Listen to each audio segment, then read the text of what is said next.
So I'm going straight into episode 27. That's episode 2 of season 2. You can probably tell, same shirt, same day, same chip tooth. So let's just go ahead and get to it, all right? Trying to figure out what in the heck is going on with the beast looking Titan. Looks like Beast Man from Masters of the Universe, or like a Sasquatch.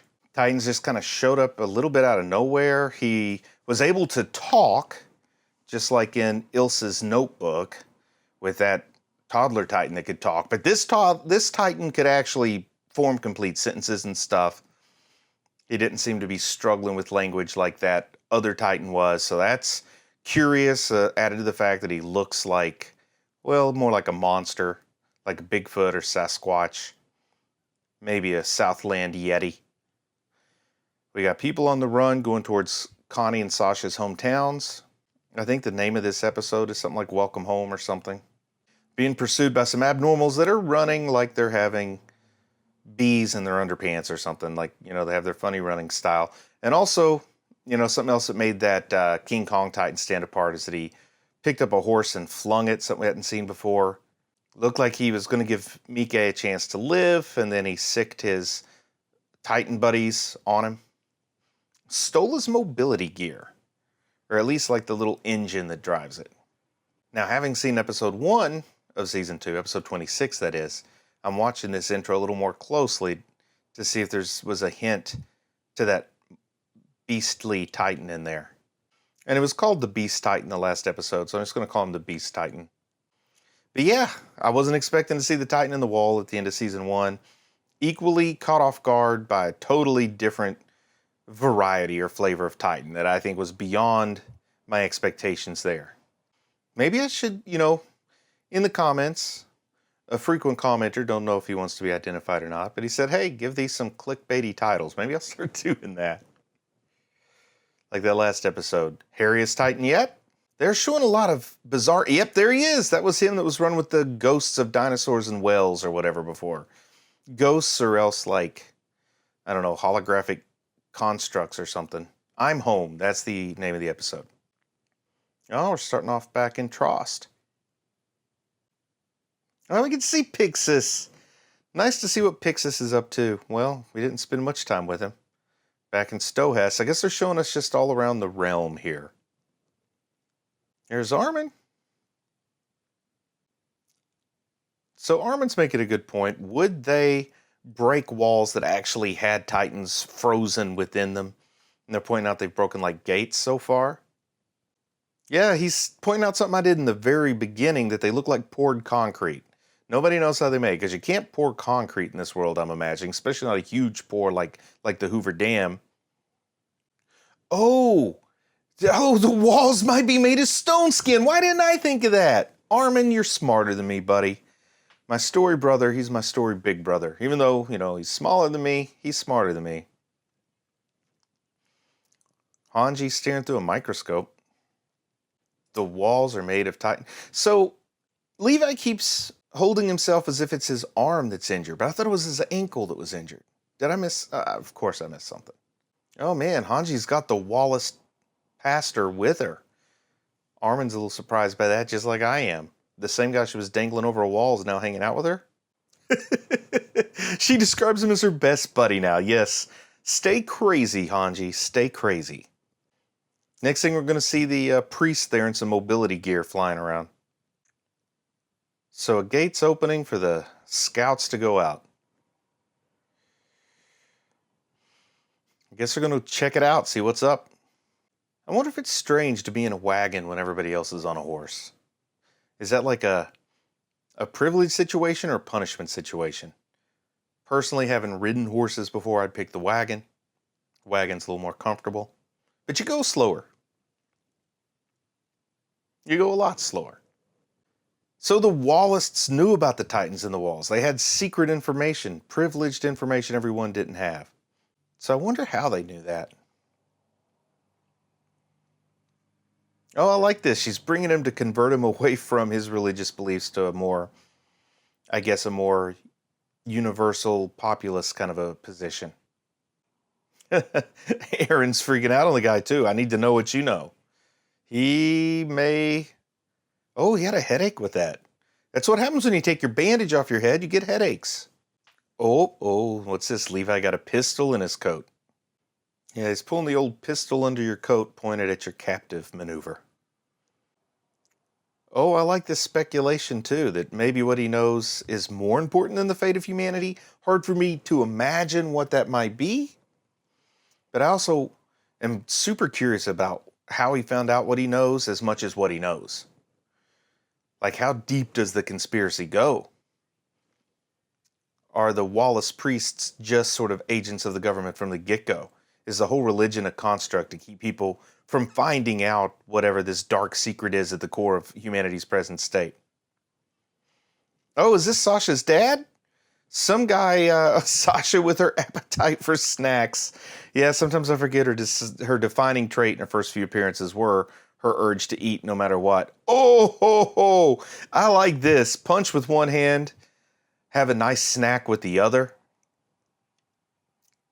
So we don't mess with people when they're hangry, man. Is that some kind of like wild grown potato? It's an odd looking thing she's eating. She does seem like a feral child almost, though, the way she's acting. So now he's having a talk to her about the good old days versus present day. Climate change, forest shrinking, less game in the forest. Oh, is some problems of population growth encroaching on Sasha's way of life? Is that what we're hearing? Is this? Yeah, this has to be after the fall of Wall Maria. Yeah, it is. It's after the fall of Wall Maria, so the people living off the land have less land to live off of. And they're kind of giving the subtitles a little bit of a dialect, like maybe they're supposed to be characters from a Western movie. And by Western, I don't just mean like North America, I mean like Clint Eastwood. They're clearing the forest and planting grain.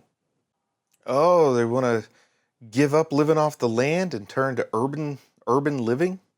Become an urban cowboy? Yeah, Sasha doesn't like this idea. Leaving the woods, giving up the hunting. And they do say hunting, Huntin apostrophe. I'm going to have to watch the dub on this and see what kind of crazy rural accents they give them in the English actors. Yeah, talking about the movement of humans as a whole from being foragers to being an agrarian society. Maybe they're in the Attack on Titan equivalent of like West Virginia, here where I live, or like the Ozarks. Maybe that's why I like Sasha so much. I did go to the movies a couple months ago, and there was someone cosplaying as Sasha buying popcorn. She went in, she bought popcorn, she left, she didn't watch a movie. That was a very Sasha thing to do, right? So the dad, I'm assuming is the dad, saying, hey, we'll have to give up our way of life just so the family can stay together. I think that's kind of noble. You know, it's a sacrifice you can understand, even though it breaks Sasha's heart. He's calling her a scaredy cat. She doesn't seem that scared to me. But I guess it's more like adjusting from her more solitary life in the woods to living amongst the people. Okay, so now we're back in present day. Oh, I guess she's worried about her dad out there all by himself in the cabin in the woods with an overgrown Sasquatch wandering the forest. But I think if there's anybody who could handle a weird overgrown forest Sasquatch, it's the guy who lives in a cabin in the woods. I mean, it's right there in the name. You're living in a cabin in the woods, you got to be prepared for weird stuff. Oh, a whole new village has been built up since she left town. And, you know, there's more population. They need stuff. They need resources. They need homes. They need commercial issues and economic opportunities. So it makes sense they built a village. But what is this butt crack? It's the first time I think they've prominently featured a butt crack on this show. What's going on here? Has he become a cannibal or something? There's like blood on his chest? Bloodshot eyes? What is going on here? This is creepy. Oh, a frog speared on was that a snare? Oh, that's a Titan. It's just a small Titan. Okay. Titan there eating a lady slowly. Well, I guess her kid's sitting with his back to him. This is awful. Oh, and I thought the mom chomp was painful. Look at this. This is maybe the most gruesome thing they've shown so far. Oh my gosh. Man, that kid is a future... Oh, yes! Sasha got him! And a population growth card here, an info card about the new villages. Yeah, this kid's a future Survey Corps member, Scout Regiment member. You don't go through something like this without that kind of hatred of Titans that everybody has. And she's just hacking at it. That must be a dull axe, trying to get through the nape of the neck, and it's just like slowly getting through it. Can't even decapitate it. My goodness, is that a really tough Titan or a really dull axe? Get the kid and flee! Get the kid and flee! This guy's easy chewing on his chicken leg there. Oh, this poor child. Easily the most traumatic thing we've seen. And we've seen some pretty darn traumatic things, but oh. This is maybe a little bit worse than what Mikasa experienced as a child.